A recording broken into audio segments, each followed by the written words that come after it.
E-Classroom, sponsored by রাষ্ট্রীয় মাধ্যমিক শিক্ষা অভিযান, ত্রিপুরা রাজ্য মিশন।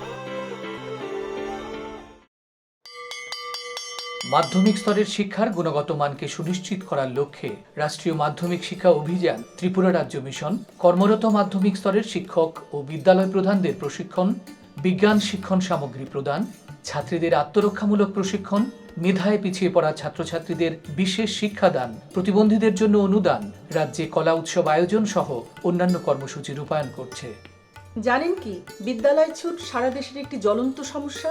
এই সমস্যা সমাধানে রাষ্ট্রীয় মাধ্যমিক শিক্ষা অভিযানের উদ্যোগে আগামী 1 জানুয়ারি থেকে সপ্তাহব্যাপী বিদ্যালয় ফিরে চলো কর্মসূচি গ্রহণ করা হয়েছে। 14 থেকে 16 বছর বয়সী সমস্ত ছেলে মেয়েদের মাধ্যমিক শিক্ষা সম্পূর্ণ করার জন্য আপনারা সবাই এগিয়ে আসুন। মাঝপথে যারা লেখাপড়া ছেড়ে দিয়েছো বন্ধুরা, তোমরা বিদ্যালয়ে আবার ফিরে এসো। রাষ্ট্রীয় মাধ্যমিক শিক্ষা অভিযান।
হ্যালো স্টুডেন্টস, তোমরা কেমন আছো?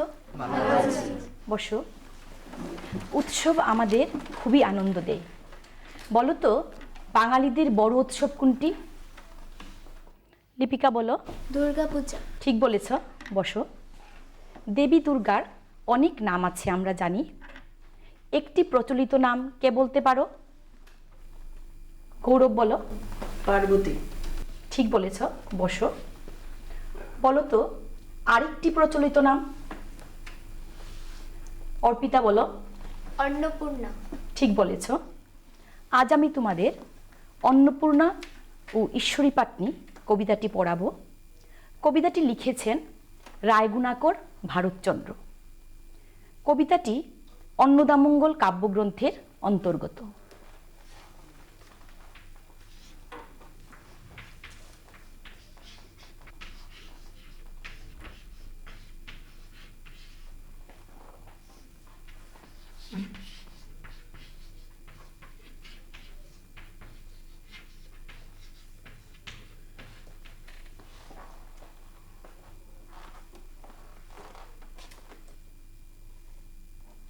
আমরা এবার কবি সম্পর্কে একটু জেনে নেব।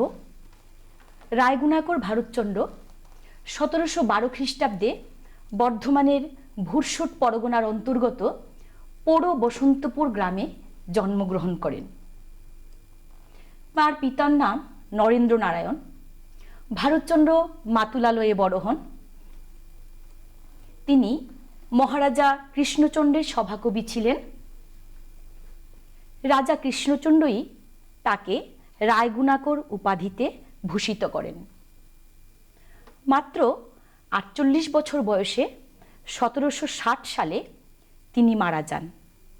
তাকে যুগসন্ধির কবিও বলা যায়। আমরা ছবিতে দেখতে পাচ্ছি কবি গুণাকর ভারতচন্দ্র রায় এই ভবনে পার্সি ভাষা অধ্যয়ন করেন ও 1134 সালে প্রথম বাংলা কবিতা রচনা করেন। এবারে আমরা কাব্যগ্রন্থ সম্পর্কে একটু জেনে নিই। অন্নদামঙ্গল কাব্যটি মধ্যযুগে রচিত।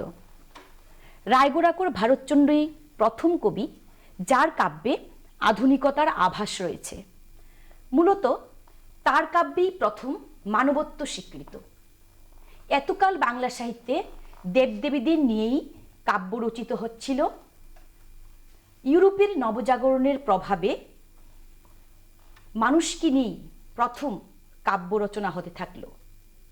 মানুষ বুঝতে শিখল যে সে নিজেই নিজের ভাগ্য নিয়ন্তা। এই কাব্যে গীতিকাব্যের ছোঁয়া, আধুনিকতা ও চরিত্র চিত্রণে বাস্তবতা রয়েছে। বিশ্বকবি রবীন্দ্রনাথ ঠাকুর অন্নদামঙ্গল কাব্যগ্রন্থ সম্পর্কে বলতে গিয়ে বলেছেন, রায়গুণাকর ভারতচন্দ্রের অন্নদামঙ্গল রাজকণ্ঠের মণিমালার মতো, যেমন তার উজ্জ্বলতা তেমনি তার কারুকার্য। কাব্যটি তৎকালীন সমাজের বিশ্বস্ত চিত্র। চরিত্র অঙ্কনে, সংলাপের বাস্তবতায়, অলঙ্কার ও ছন্দ প্রয়োগে কবি বিশেষ দক্ষতার পরিচয় দিয়েছেন। কাব্যগ্রন্থটি মূল ভিত্তি হচ্ছে পুরাণ। কবিতাটি পয়ার ছন্দে লিখিত। তৎকালীন পাঠক কাব্যটিকে সাদরে গ্রহণ করেছিল। এবার আমরা অন্নপূর্ণা ঐশ্বরী পাটনি কবিতাটির প্রথম 8টি চরণ সরব পাঠ করব এবং বুঝিয়ে দেব।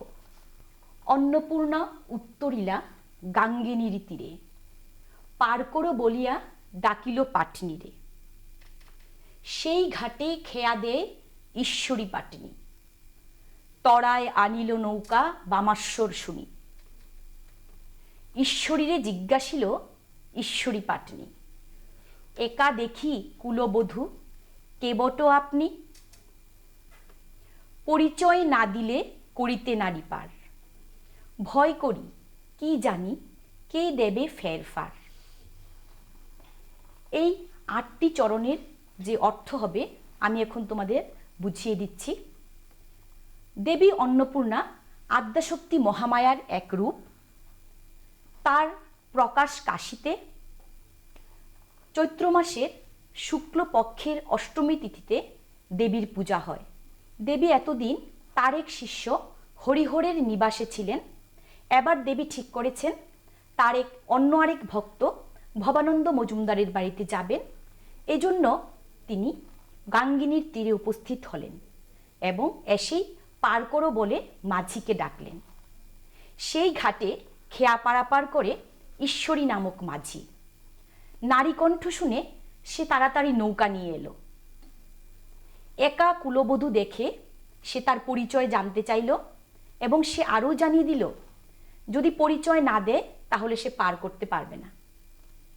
ঈশ্বরী পাটনি এখানে ভয় পাচ্ছে, সে যদি কোনো উটকো ঝামেলায় জড়িয়ে পড়ে। আমরা এবারে কঠিন শব্দার্থগুলি জেনে নেব। উত্তরিলা লিখে নাও তোমরা।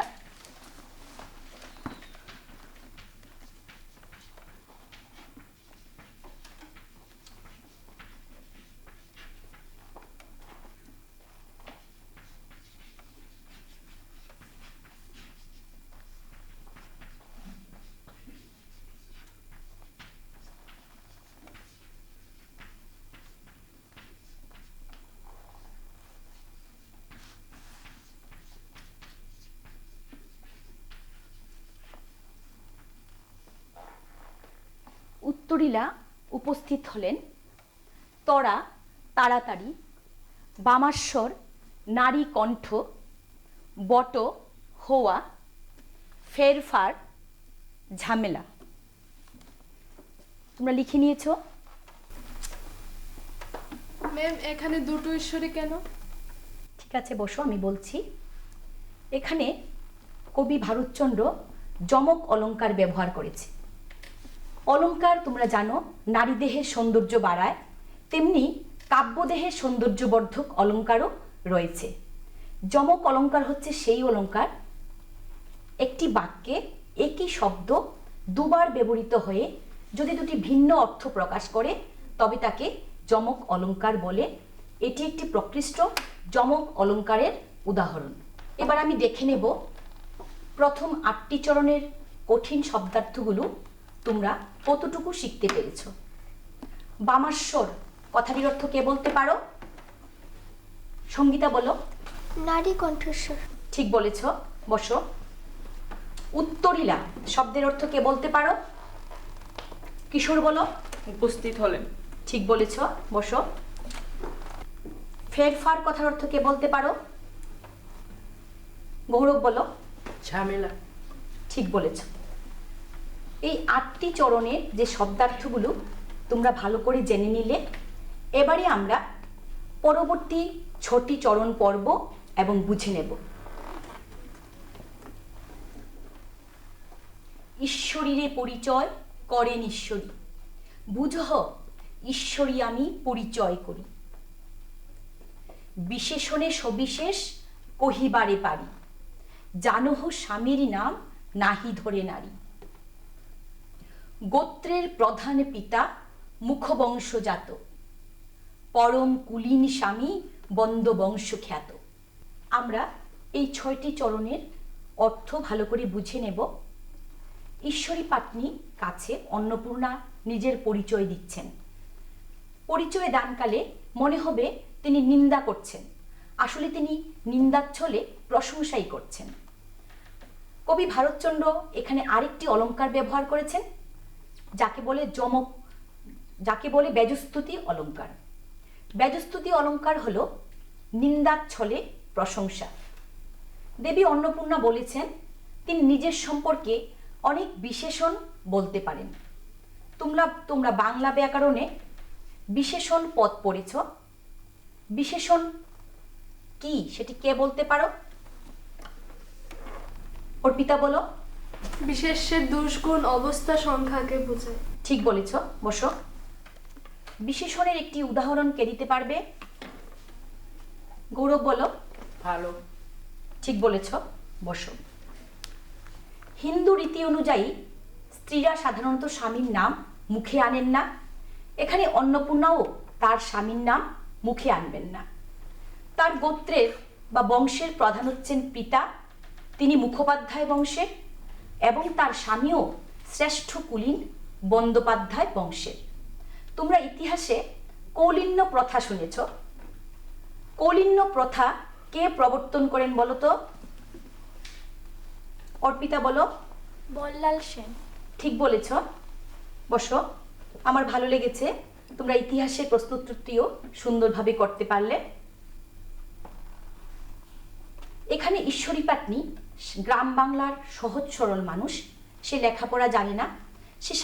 আমি যে অর্থগুলি বলেছি এই সাধারণ অর্থেই সে সেগুলি গ্রহণ করেছে।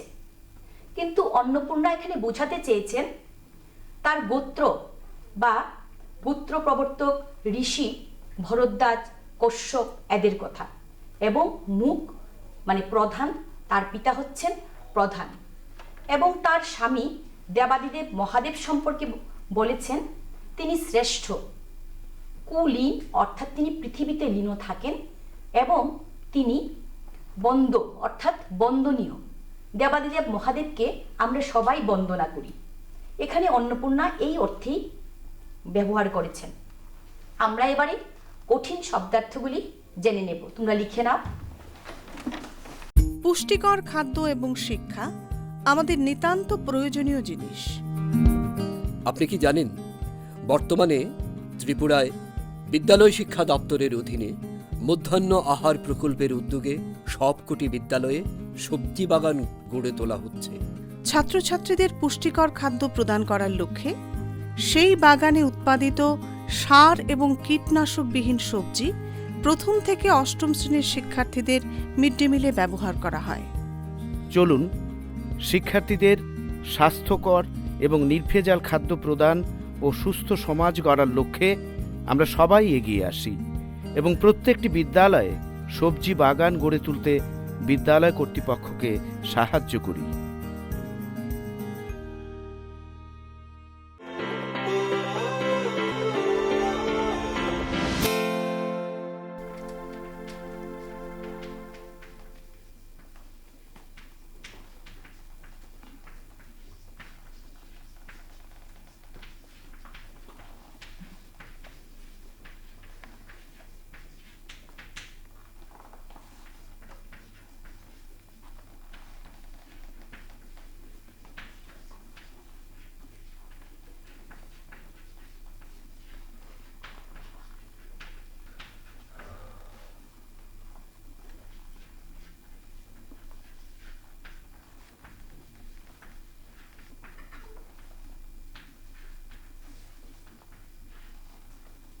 দেখো, বিশেষণ বিশেষ্যের দুষ্গুণ, সবিশেষ সবিস্তারে বলা, গোত্র বংশ, আরেকটা গোত্র অর্থ হচ্ছে কুলপ্রবর্তক ঋষি ভরদ্বাজ কশ্যপ, মুখ প্রধান পদবী, বন্দ বন্দনীয়, এটিও পদবী। ঈশ্বরী পাটনি সহজ সরল মানুষ বলে সাধারণ অর্থে গ্রহণ করেছে। আসলে অন্নপূর্ণা এই অর্থটি বুঝাতে চেয়েছি। তোমরা লিখেছ, আমি দেখব এবার এই 6 চরণে তোমরা যে অর্থগুলি শিখলে সেগুলি তোমরা কতটুকু বলতে পারো।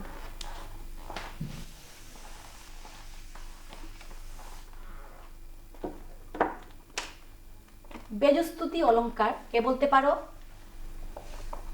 সঞ্চিতা বলো। নিন্দার চলে প্রশংসা। ঠিক বলেছ, বসো। সবিশেষ কথাটির অর্থ কে বলতে পারবে? জয়িতা বলো। সবিস্তারে। ঠিক বলেছ। গোত্র শব্দটির একটি অর্থ কে বলতে পারো? বৈশালী বলো। বংশ। ঠিক বলেছ। মুখ শব্দের একটি অর্থ কে বলতে পারবে? বিশ্বজিৎ বলো। প্রধান। ঠিক বলেছ, বসো। বন্দ শব্দটির অর্থ কে বলতে পারো? সঙ্গীতা বলো। বন্দনীয়। ঠিক বলেছ। আমি দেখতে পেলাম তোমরা এই 6টি চরণের কঠিন শব্দার্থগুলিও বুঝে নিয়েছ। এবারে আমরা পরবর্তী আরো 6টি চরণে যাব এবং ভালো করে বুঝিয়ে দেব। পিতামহ দিলা মোরে অন্নপূর্ণা নাম, অনেকের পতিতেই পতি মোর বাম, অতি বড় বৃদ্ধপতি সিদ্ধিতে নিপুণ, কোনো গুণ নাহি তার কপালে আগুন, কুকথায় পঞ্চমুখ কণ্ঠ ভরা বিষ, কেবল আমার সঙ্গে দ্বন্দ্ব অহর্নিশ। অন্নপূর্ণা এখানে বলেছেন তার ঠাকুরদাদা বা পিতামহ তাকে এই নাম দিয়েছে। তার স্বামী প্রসঙ্গে বলতে গিয়ে বলেছেন তিনি অনেকের পতি, অর্থাৎ তার স্বামীর অনেক স্ত্রী আছে এবং তিনি বিপরীত স্বভাবযুক্ত। তিনি বয়স্ক এবং নেশাখোর, তার কোনো গুণ নেই, অর্থাৎ তিনি নির্গুণ, এবং সেজন্য তিনি তার স্বামীকে কপালে আগুন বলে গালমন্দ করছেন। তার স্বামীর কণ্ঠে বিষ রয়েছে এবং তিনি সবসময় খারাপ কথাই বলেন, এবং এরকম স্বামীর সঙ্গে তার নিত্য কলহ ঘটে। ঈশ্বরী পাটনি এই সহজ সরল অর্থ গ্রহণ করল, কিন্তু অন্নপূর্ণা এখানে বুঝাতে চেয়েছেন তার পিতামহ ব্রহ্মা তাকে এই নাম দিয়েছে।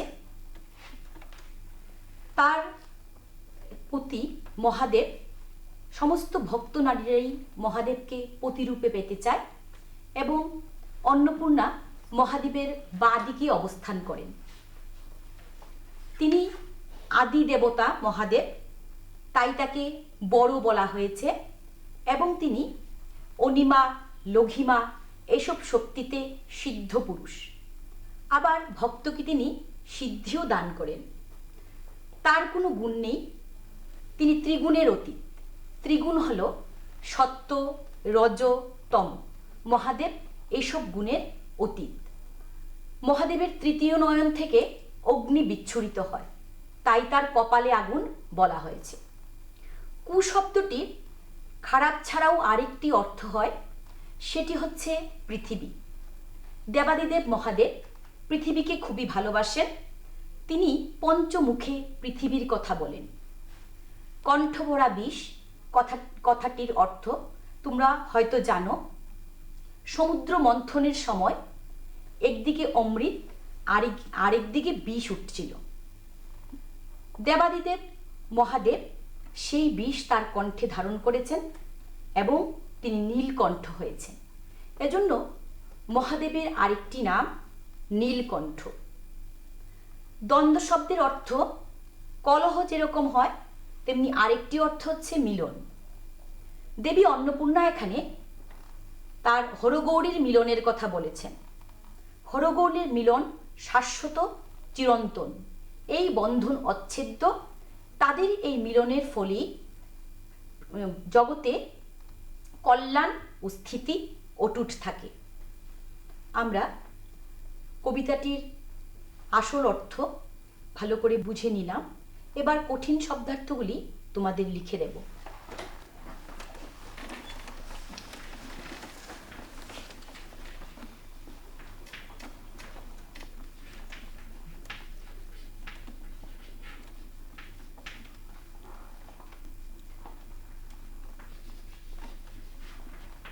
তোমরা লিখে নাও।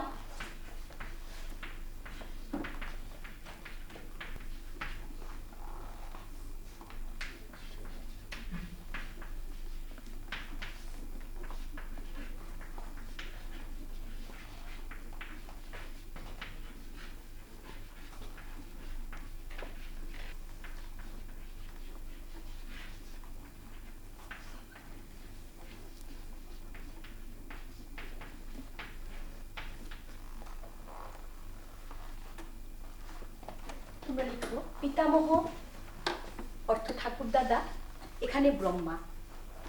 বাম বিপরীত স্বভাব, আবার আরেকটি অর্থ বাদিক। সিদ্ধি নেশা, আরেকটি অর্থ হচ্ছে অনিমা লঘিমা এসব শক্তি। নিপুণ দক্ষ। কু একটি সব অর্থ পৃথিবী, আরেকটি অর্থ খারাপ। আমরা এখানে অন্নপূর্ণা যেভাবে তার পরিচয় দিয়েছে, প্রায় অনেকগুলি শব্দেরই দুটি অর্থ হয়।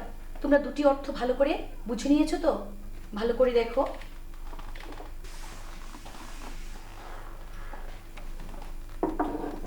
কঠিন শব্দার্থগুলি তোমরা জেনে নিলে। এবার আমি দেখব তোমরা কতটুকু শিখতে পেরেছো। বলো তো, কু শব্দের একটি অর্থ কে বলতে পারবে? কিশোর বলো। খারাপ। ঠিক বলেছ। আরেকটি কু শব্দের অর্থ কে বলতে পারো? কাজুরি বলো। পৃথিবী। ঠিক বলেছ, বসো। সিদ্ধি, সিদ্ধিকতার অর্থ কে বলতে পারো? বলো সঙ্গীতা। নেশা। ঠিক বলেছ। আরেকটি সিদ্ধি অর্থ কে বলতে পারবে? হ্যাঁ, লিপিকা বলো। অনিমা লঘিমা ইত্যাদি। ইত্যাদি শক্তি। ঠিক বলেছ, বসো। নিপুণ শব্দটির অর্থ কে বলতে পারবে? গৌরব বলো। দক্ষ। হ্যাঁ, ঠিক বলেছ। আমি দেখতে পেলাম আমরা আজ যা পড়িয়েছি তোমরা খুব ভালোভাবেই করতে পেরেছ। এবার একটি প্রশ্ন আমি দিয়ে দিচ্ছি, তোমরা বাড়িতে তৈরি করে আমাকে দেখাবে। লিখে নাও। অতি বড় বৃদ্ধপতি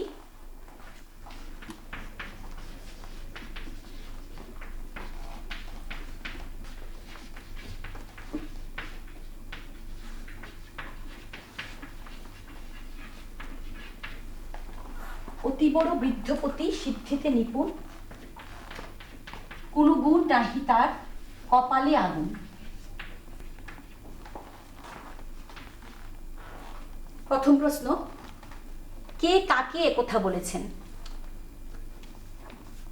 দ্বিতীয় প্রশ্ন, কার সম্বন্ধে একথা বলা হয়েছে?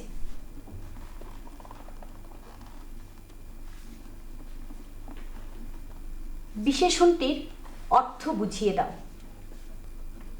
আজ এ পর্যন্তই। সবাইকে ধন্যবাদ।